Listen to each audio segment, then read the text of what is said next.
यह कहानी राजस्थान के कोटा शहर की एक भूतिया हवेली के बारे में है। यह हवेली राजा महाराजा के समय में बनाई हुई थी, लेकिन पिछले 18 सालों से इस हवेली में आज तक कोई भी रहने के लिए नहीं आया है। इच्छा होने पर भी इस हवेली में कोई भी नहीं रह पा रहा था, क्योंकि लोगों का कहना थी कि इस हवेली में भूत प्रेत का साया है। जब अजीत सिंह को इस हवेली के बारे में पता चला तो उसने तय किया कि वो इस रहस्य को जानकर ही रहेगा, क्यों लोग इस हवेली में नहीं रह पा रहे हैं।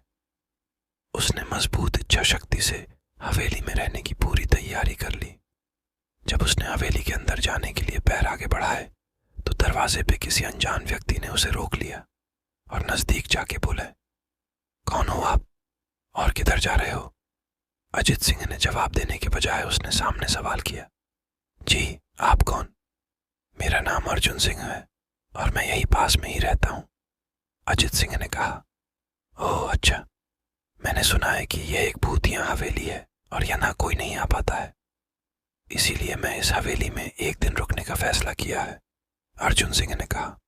जी हाँ, आपने सही सुना है और आप भी अंदर मत जाइए, मेरी माने तो आप भी वापस लौट जाइए, यहाँ बहुत खतरा है। यह सुनकर अजीत सिंह खुश हो गया, जैसे उन्हें कोई लॉटरी लग गई हो। अर्जुन ने उसकी खुशी को देखकर बोला, आप क्यों खुश हो रहे हो? आपको तो भूत का नाम सुनकर डर लगना चाहिए। शायद आपको पता नहीं होगा कि मैं भूत प्रेत में काफी दिलचस्पी रखता हूँ। अगर इस हवेली में भूत है तो मैं अंदर जरूर जाऊंगा और सारी सच्चाई का पता भी लगाऊंगा। इतना कहकर अजीत सिंह उस हवेली में चले गए। अंदर जाके अजित ने अपनी बैग को साइड में रखा और हवेली के चारों ओर देखने लगा। सारे रूम भी चेक कर लिए। बाद में ड्राइंग रूम में आके सोफे पर बैठ गया। उसने वहां बैठकर दारू के 2-4 पैक भी पिए। वहीं अचानक उस रूम में लाइट का एक बल्ब चालू बंद होने लगी, लेकिन अजीत ने उस पर ध्यान नहीं दिया। थोड़ी देर बाद दूसरा बल्ब चालू बंद होने लगा, फिर तो हवेली की सारी लाइट चालू बंद होने लगी। ये सब देखकर अजीत अपनी जगह पे खड़ा हो गया और संपूर्ण सावचेत हो गया। अचानक उसके सामने एक छोटा टेबल हवा में उड़ने लगा।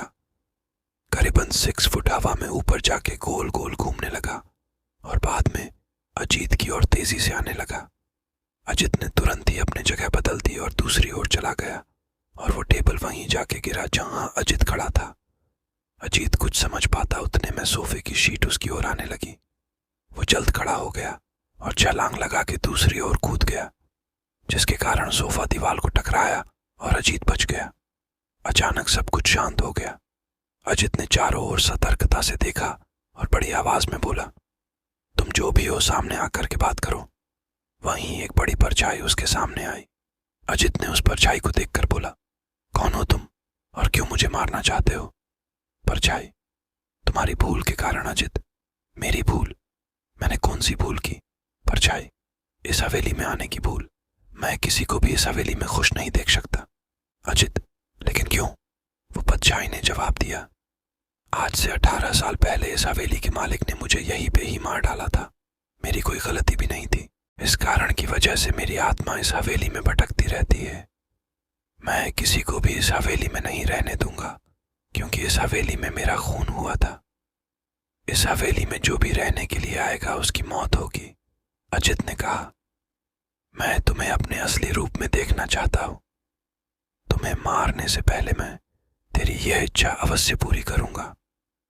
और उस परछाई ने एक भयानक दरमियाना रूप ले लिया। उसका चेहरा इतना भयानक था कि अजीत भी एक क्षण के लिए डर गया था, लेकिन तीसरी ही क्षण में उसने अपने आप पर काबू पा लिया। बाद में इसने अपनी जेब में से सफेद पाउडर निकाला और उस भूत के पर फेंक दिया। भूत के पर पाउडर पड़ते ही वो जलने लग गया। बड़ी बड़ी ज्वाला ही उठने लगी। वो बहुत जोर जोर से चिल्लाने लगा और बाद में पूरी तरह से जल गया। उसके बाद अजीत ने चैन से सांस लिया और वहीं पर सो गया। दूसरे दिन सुबह जब अजीत को सही सलामत हवेली से बाहर आते देख अर्जुन को आश्चर्य हुआ। अर्जुन ने अजीत से पूछा, तुम कैसे जिंदा हो? जब अजीत ने अर्जुन को कल रात को घटी घटना को पूरी तरह से बताया और बोला, अब यह हवेली भूतिया हवेली नहीं रही। दोस्तों, आपको यह कहानी राजस्थान के कोटा की भूतिया हवेली कैसी लगी प्लीज हमें कमेंट करके